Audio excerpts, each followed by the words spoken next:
Hey, we've got Karate Kid Legends, Mickey 17, and Hitman on this week's What We're Watching. Unkle Sam presents What We're Watching Wednesdays.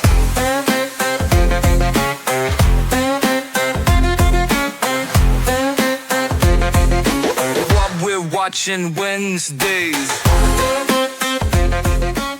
Hey guys, what's up? It's Unkle Sam, and welcome to this week's What We're Watching Wednesday. Okay, so I sat down and watched Mickey 17. It's on Max. It is rated R. It just came out this year. It stars Robert Pattinson, Stephen Yeun, Naomi Ackie, good old Mark Ruffalo. If you haven't heard, dude, this is a good movie. It's funny. Mickey is essentially on the run. He and his best friend Timo, who is played by Yeun, aka Glenn. He'll always be Glenn from The Walking Dead to me.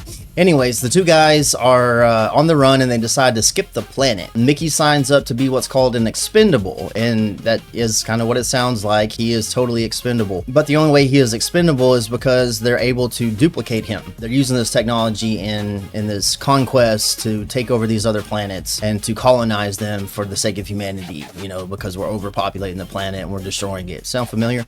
Essentially, they do all kinds of experiments on Mickey, and they can do everything, even up to the point of killing him, because they simply just press print and their human printer prints off another Mickey, and he has essentially all the same memories. He's Mickey. And so obviously, as the name suggests, we are on the 17th Mickey, and it's a heck of a story leading up to 17, and we even encounter Mr. 18.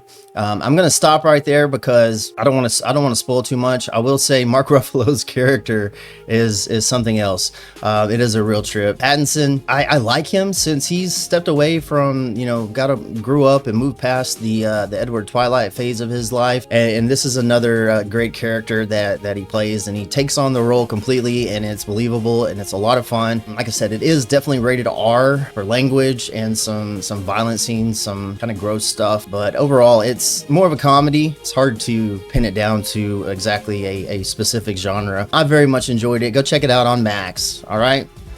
So my first favorite movie was probably Karate Kid. I saw Karate Kid 2 and 3 both in the theaters respectively. I would watch the Karate Kid cartoon on Saturday mornings when it was in play. I played the Karate Kid NES game, even though I got my butt kicked at it. One Christmas, mainly all my stuff was Karate Kid. I got the action figures, I got the dojo. So, I mean, I am a Miyagi-verse fan. I've been a fan of the Miyagi-verse since before it was called the Miyagi-verse. And then Cobra Kai, oh my gosh, when it came out, I've already said before how much of a fan I am of that. I was intrigued when I heard the movie got announced, Karate Kid Legends, and decided I need to go see it in the theater. Now, we know in 2010, that there was a Karate Kid movie that came out that introduced Jackie Chan, Master Han, I believe his name is. I didn't really like that movie. I didn't like Karate Kid 2010. I felt like it was too far off from the premise of Karate Kid and whatnot. But I was intrigued about this one. So I checked it out, and I'd seen that not only was it going to have Jackie Chan in it, but it was going to have Ralph Macchio as Daniel LaRusso. And just the idea to get to see the character Daniel LaRusso on the big screen again, I was like, well, that's worth the price of admission. So I went and I watched Karate Kid Legends. And let me tell you, as far as a kung fu flick or a karate flick, great action. It is a fun movie. You know, with that said, I don't believe I was the target audience. I think that this is more for young people, young kids to get into maybe karate films and whatnot, or bring them in the Miyagi-verse. There was enough to it, like I don't regret going.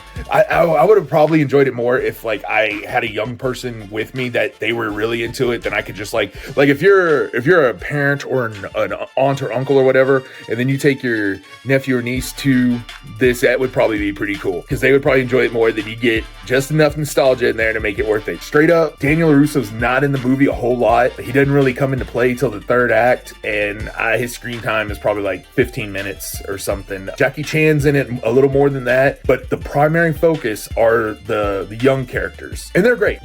You know, there are I could probably rip apart the plot some places if I wanted to, but I don't. So if you like kung fu flicks, karate flicks, and stuff like that, check it out. And if you're just a real big fan of the Miyagi-verse, actually, I'm going to tell you, just wait for it to come to TV, man. If that's the only thing you care about is Ralph Macchio in this, then I would wait for digital platforms. I will say there's not an in-credit scene, but there's a mid-credit scene that's pretty great. So don't sleep on that. Anyway, Karate Kid Legends. Okay, I also want to share the movie Hitman. It's Hit with a space Man. It came out in 2023 as opposed to from the game Hitman. It's not one of those, all right? right? It is rated R. It's on Netflix. And good news, it is also written and directed by Richard Linklater. We are a fan of Linklater here at Unkle Sam Presents, both me, Random Ninja. We are currently putting out episodes of the Scarecrow Hour. We sat down and did Dazed and Confused, which is another movie that was written and directed by Linklater. In this movie, we've got Glenn Powell, Adria Arjona, Retta, Austin Emilio, and a handful of other people. Glenn Powell and Austin Emilio also played in Everybody Wants Some. So in Hitman, you've got Gary Johnson. He's a professor, and he works part-time for his local police department, and he's in the surveillance van, listening in and documenting these people that are trying to hire a hitman to assassinate someone or whatever, right? And so the dude that plays their hitman, which is played by Austin Emilio, so he gets suspended, and so they need someone to fill in. So they're like, hey Gary, why don't you try this? And it turns out he's excellent at it. He plays the perfect hitman. In reality, he's a sissy, okay? But this is a very funny movie. I very much enjoyed it. The problem with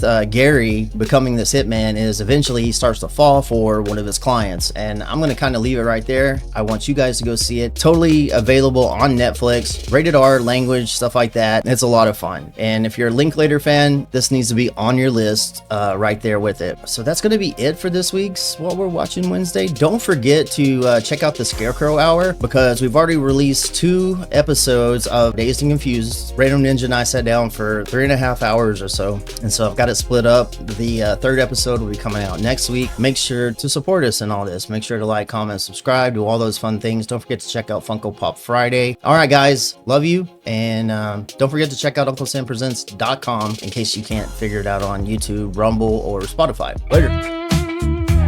We're watching Wednesdays. This is what we're watching.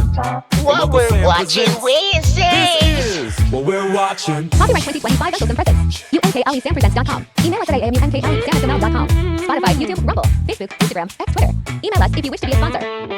What we're watching Wednesdays. Check out the rest of our This is videos what at we're watching UnkleSamPresents.com. from Uncle Sam Presents. This is what we're watching.